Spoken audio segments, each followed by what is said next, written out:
All right, everyone, welcome back again to my channel. And today's is a special edition with the representative from Southeast Asia, the coach from EXECRATION that qualified for EWC, but come up short on the TI qualifier last couple of days before this podcast recorded. Please welcome Leon here to my channel. Hello, Leon. How are you doing? Hello, good morning. Thanks for having me. I'm doing good. Could be All better right. if you got the TI, but it's fine. I'm Happens. not re- I'm not even starting to there yet, but you already started. But yeah, let's start um with the first question. I mean, like, what is your exactly role in execration? Because I do make some research about you. You start as a shotcaster too, as some kind of people that active in Dota in Southeast Asia, and you are also doing stuff with the Alliance before Execration. So please tell me about yourself so everyone knows about you. Yeah, so I started as a Dota fan, like a Mm-hmm. lot of people. So right after university, I graduated, and then I knew that I wanted to get into esports scene, especially Dota. Mm-hmm. So I started to look around for job opportunities. I started at Geek Fam as an assistant manager and coach, and then I went to shoutcasting, and then after that, Alliance offered me an opportunity to work together with them. So I started that as an assistant coach as well to Loda, and then Okay. slowly I became a manager. I became the team principal there, and that was what happened before execution. Mm-hmm. And then this year around, when Alliance kind of stopped operating their Dora division, Mm-hmm. that's where I start to take a break. And then I received a message from Shanks, our position four in Mm-hmm. execution, and he was just asking me what I'm doing right now, if I'm interested in coaching them because they are rebuilding their roster. And here we come together, and I'm now playing the head coach role in Execration. Okay, so yeah, you jump in with multi different roles on your career, caster, assistant coach. Which one do you really love? Actually, I mean, like you already in front of camera as a shortcaster. You're doing assistant coach, and then right now you're become the head coach of execration. Which one do you really prefer actually By far being in the team, because being in the when team? I was working on social media, content and shoutcaster, I really realized that how much I love the competitive element Mm-hmm. of Mm-hmm. being in a team. And that's why whenever when I was still shotcasting, my goal was to get myself good enough, raise my awareness in the scene, so that I can eventually get an opportunity to work together with a team. And that's really my goal from the very beginning. So I do consider myself really lucky to be able to do this. Okay, okay. So because you mentioned there's two different teams that you already coached, which is Alliance and also Execration, two different region that you're already in, which is European and also Southeast Asian. What's the difference between those region in terms of the players that you're coached, and then maybe the play style? You can share a little bit about that. Yeah, of course. I think big difference when it comes to team culture. Mm-hmm. I feel like the moment I step into asset creation, I immediately feel like this is a lot of a different aura. I think Mm-hmm. Southeast Asia team generally gives me the feeling that they are very happy playing Dota. And then I feel like the camaraderie in asset creation is already so strong. The players themselves, they have really good natural synergy between each other. And then, Mm-hmm. they're just laughing each other. And I think this really attributes to how they grow up together. They say that they Mm-hmm. share the same culture. So a lot of things gets easier. A lot of them are friends, like very Mm-hmm. close friends outside of game. But in Europe, I feel like they wouldn't I feel that the friendship element is not that strong. A lot of time you feel like, it's more like a colleague kind of thing. But maybe because, we didn't get to grow too close enough to feel like Mm-hmm. friends. But that's definitely one of the biggest difference that I feel um Oh. during the different rosters. Yeah. Okay, okay. So it's more fun and also maybe more like a friendship in Southeast Asia. Yeah, for sure. For sure. And Okay. it definitely feels a lot more brotherhood. So Mm. yeah, it makes you feel like you want to you don't just want to win Dota game. You want to win with this bunch of boys. That's the kind of Okay. feeling I feel like everyone is having. Yeah. Okay. Let's move to the next question. I mean, this question will be directly to you first. Which one do you prefer actually, the EWC or TI, or you prefer both? I mean, if I yeah, definitely both. I feel like Okay. definitely both. We were aiming to take both actually. Mm-hmm. Uh, that's why this TI losing on this TI feels a little bit more painful because we talk about it after losing, and most of the players they say that this is the closest they've been, or Oh. at least the closest they felt like they have been, because Mm-hmm. it definitely feel like it was contestable, and yeah, but Mm-hmm. sometimes we fell short. But luckily for us, yeah, at least we make to one, so it's not a total loss, right? It's not a total Yeah. loss. But then some of them they definitely say that what if TI qualifier happens first? But there's no what if in life, so we'll get Okay. them next time. Okay. But if you can just only choose, I mean, like, do you already happy with the EWC slot, or you if there's any chance, well, like you said, there's no if in real life, but if you can change the slot to the international, will you change it? Uh, Honestly, not really. I don't like to think it Okay. this way because I like in execution we keep telling each other that if you want to go for this slot, we have to fucking earn it. Okay. Because it's a tough it's a tough region, especially knowing like Boom and Talent they have been going to Europe for the entire Mm-hmm. year, Mm-hmm. so we know that there is a big gap in terms of Mm-hmm. knowledge, in terms of experience that we have to work super hard to kind of like close the gap. Mm-hmm. So we know that this is gonna be a dogfight for us. Is really really not easy. So in EWC, I think we earned it. But then when Mm-hmm. it comes to TI qualifier, I feel like there was a lot more that we could have done better to earn it, and the fact that we didn't make it means that we didn't do good enough. Yeah, and if you want to Okay. go for TI, we have to do it next time. You have to give it all. Yeah. Amen, amen. Because, well, yeah, you guys have to wait another 1 year's full with the multiple different tournaments, Southeast Asia, maybe get the direct invite for, I don't know, Europeans tournaments like PGL, Dream League, something like that. So you have to be consistent. I mean, like, if Yeah. you cannot just wait for, okay, let's wait for another July, June for TI qualifiers. You can do that, right? Yeah, no, not at all. That's Yeah. why I feel like when after we lost, right, we talk about it in the team. I told them that I'm personally really proud of the Mm-hmm. progress because this is like a new team, right? Like Tino coming back, me joining, and talking about this team. Even though some of them that they have time playing with each other, but we are a brand new Mm-hmm. team. We are a team that is only like three months old. So for us to make it to EWC with only one slot, I think that's something that we can be proud of, and Mm-hmm. I think that also lay a very strong foundation. If we can keep improving like this, when next season start, we will be going ham at the very beginning.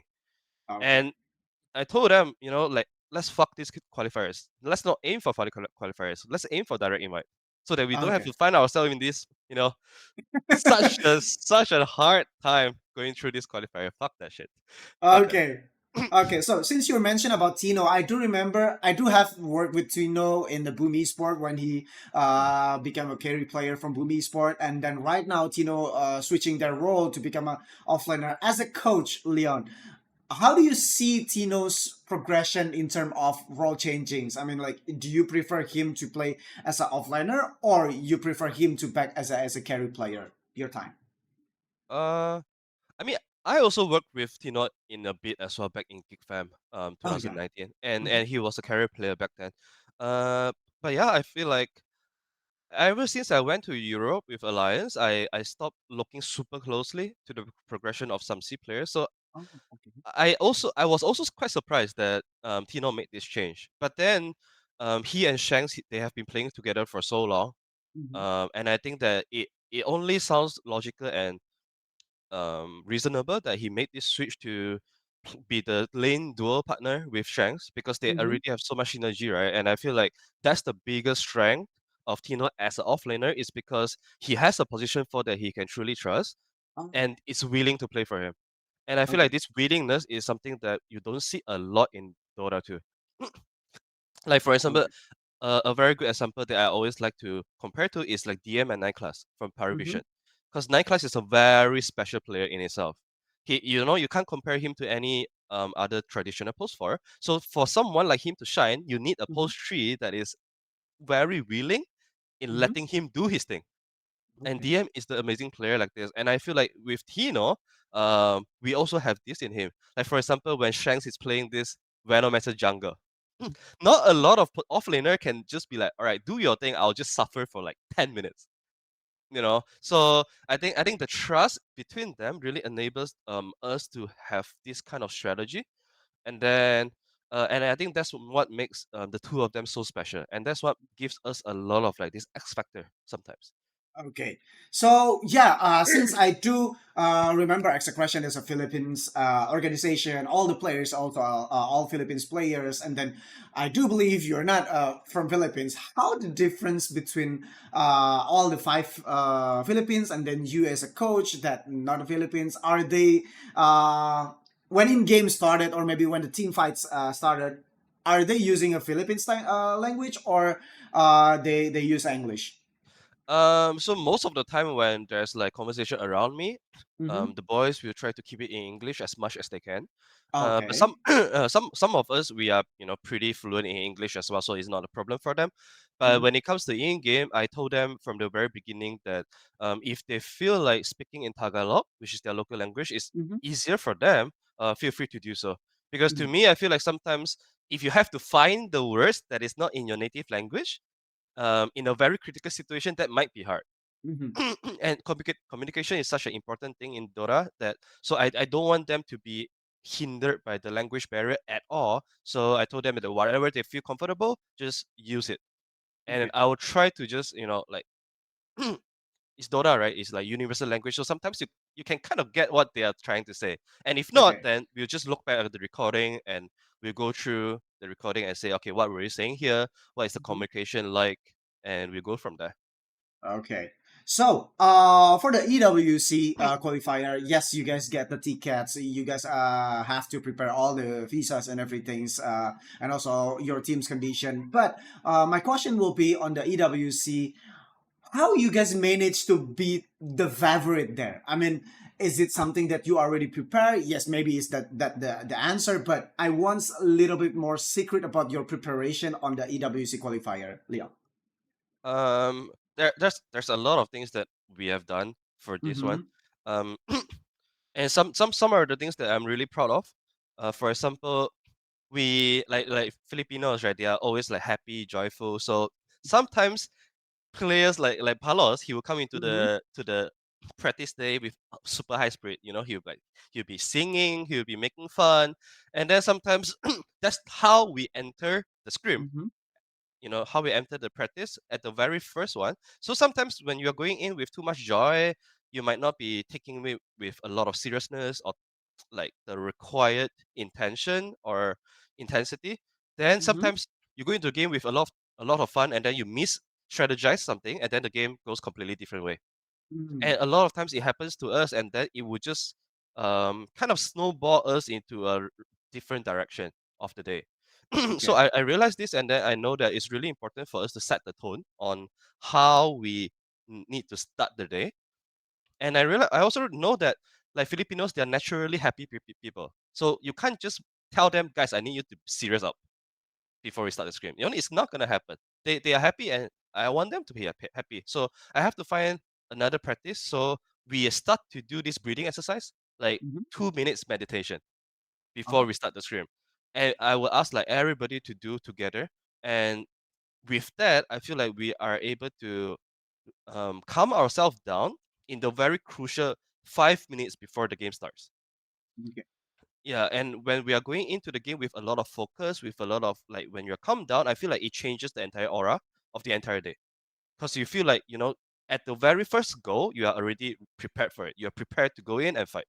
And this is something that we started doing 2 weeks before EWC started, and then we keep doing nonstop. Never miss a single day. So Mm-hmm. I thought that was a very good thing. It Mm-hmm. definitely helped a lot in terms of energy. And then in terms of like game quality, right? I think this is like very lucky for us that our vision for Mm-hmm. the game really comes to the final circle. Like it comes an entire circle because I remember the first day I joined Escalation, I told them that let's not be a slow team. Let's be a very, very fast team. Like we are Okay. gonna think about attacking. We are gonna think about offense a lot. And I told them specifically that if our game can be ended in 20 minutes, Mm-hmm. let's not go to 30 minutes. Oh. So a lot of what we have done throughout the entire journey was thinking about how can we end the game quicker when we have the tools to do it. Like if Okay. this is the game where we could have the correct itemization and we can put ourselves in front of high ground at minute 25, Mm-hmm. I want us to do it at minute 25 and not minute 30. Okay. So we start to realize all the details that we need to do. How do we combine items timing? How do we do Mm-hmm. certain things to lead us to that situation? And Mm-hmm. then for the entire bootcamp, we are talking about this. So I'm really happy and proud that we are able to show this kind of gameplay in the grand final most importantly because most of the game that we beat Boom in the finals, it was Mm-hmm. mini 30 game. Yeah. Yeah. You're So correct. yeah, so this is like our vision of the game coming to a final product. And that's why we were like super happy with how we won the game also because Mm-hmm. this is exactly the Dota that we wanted to play from the Mm-hmm. very first day. Okay. Yeah. Because the only game that you're losing on the grand final against Boom Esport, it's the game number 2 with 48 minutes, the longest game that you are playing the entire qualifier for No. EWC. Because your average, if I'm not wrong, it's 32 minutes the average. I see. The longest one is the 48 minutes, which is you guys losing the game. I mean, you're not that get stalled on that game. I mean, like you're trying to fight back on that game too, but somehow the Enigma Silencer is too Yeah. hard to fight in the late game, right? Yeah. You know better than me. But my question is for the next question will be going to the TI qualifier, which is you guys didn't get the ticket. You guys are losing on the Nemesis on the upper bracket, and then you guys fight back on the lower bracket, but get, well, let's say payback from Boom Esport because you guys beat them on the grand final. What is the difference on that match, Leon? Can you tell me about it? The rematch with Boom, I think first of all, um, I we have to give credit to Boom. I think they the turnaround that they were managed to make is incredible, Mm-hmm. absolutely incredible. Because their form, I think everyone can see, right? Their form in EWC was not good. It is Mm-hmm. not the kind of Dota that their players are capable of playing because they are good players, Mm-hmm. amazing players. So the Dota that they can produce is definitely not like this. So well, we knew it as well because we realized that ever since they dropped down to the loser bracket, I think there's a Mm-hmm. switch in their drafter. I believe it is like Jab's drafting. I'm not too 100% sure about the insights, but then that's what at least from the outside we were kind of noticing. And then Mm-hmm. the drafting idea changed a lot as well, and they are suddenly playing from very slow to playing to very fast. Yeah, so we kind of see that coming, so we prep for it, and then we know that okay, this is not gonna be how it was like in EWC where Boom wants to play slow and we wants to play fast. This TI game is gonna be both team wants to play fast, so we have to be mentally ready to face them. Mm-hmm. We have to be mentally ready for the aggression coming out from them. So it's gonna be a very close series because strategically, I feel like we are quite similar. So it's gonna come down to execution. It's gonna come down to who's gonna be more clutch, who's Okay. gonna read the situation better. And I do think that Boom on that day they showed up strong. They showed up strong, and they deserve to win for sure. Okay. But some people in Southeast Asia kind of surprised with the two slot for the Southeast Asia for the international, which is going for one team that nobody expected. I mean, like the top three that I'm expecting to be qualified for me personally, which is Talons, Bumi Sport, and also EXECRATION after the EWC result. So I come up with okay, EXECRATION maybe have a shot in the international because there's a two slot, everyone can get it, but Yeah. Nemesis get it, and then Talon somehow didn't get the ticket to the international. I mean, after have the result that not good for you after losing with the Bumi Sport, and then Bumi Sport come out to challenge Talon for the last slot. Do you see that this is gonna be happens? I mean, like Talon with all the preparation, all the team materials, player materials against Booms. and come out boom as the winner? Are you expecting that? Honestly, I feel like we kind of expect that one of Boom or Talon is not gonna make it. Oh At wow. least for myself. Okay. Yeah, that's for myself. Because you guys gonna take the other Yeah, slot, because right? yeah, for sure. Like, we have to believe so, right? Like if nobody Sure. believes so, we have to I believe so. So, agree. so we know that it's gonna be either Boom or Talon. You know, Uh huh. we are like just saying, guys. Talon just got back from Dream League. You know, they got top 3 there. Mm-hmm. Uh, so there is a chance that they are gonna come back and underestimate some of these C teams. Mm-hmm. Let's not say whether it's true or not, but there is a chance. Yeah. Yeah. So if if this is ever slightly so true, we are gonna take advantage of that. Mm. That's what we are talking about it. You know, we are gonna fucking hit them first. We are gonna attack them first. And you know, if we are able to find a way to somehow gain control of the game, we know that Mm-hmm. we know how to end the game. So Yeah. that's the whole mindset that we are entering this TI qualifier with. But for Nemesis, holy shit, they went from open qualifier all the way from upper bracket, didn't lose a single series. That is definitely Exactly. one of the biggest dark horse Cinderella story that I've seen. Maybe like since OG in TI 18. So I'm really happy for them. I think, you know, Mm-hmm. I'm a big fan of Mac myself. I think that guy is like really hardworking, very humble. So Mm-hmm. to see him get this victory, really, I think it's touching, and this is like a storyline that all of us C players can be proud of, because you see a team like this that come through open qualifiers all the way to TI. I think it gives a lot of people hope that maybe someday this could be me as well, if I Mm-hmm. keep working hard, if I keep being humble. Yep. So I'm really happy for them. Okay, so back to the EWC preparation. I mean, like the group stage is already settled for the EWC in July, I do believe. On the 9th Yeah. July, you're going to be playing. And then you will be at the same group with the Bat Boom, Gaming Gladiator, and Team Falcon. Are you happy with that group, Leon?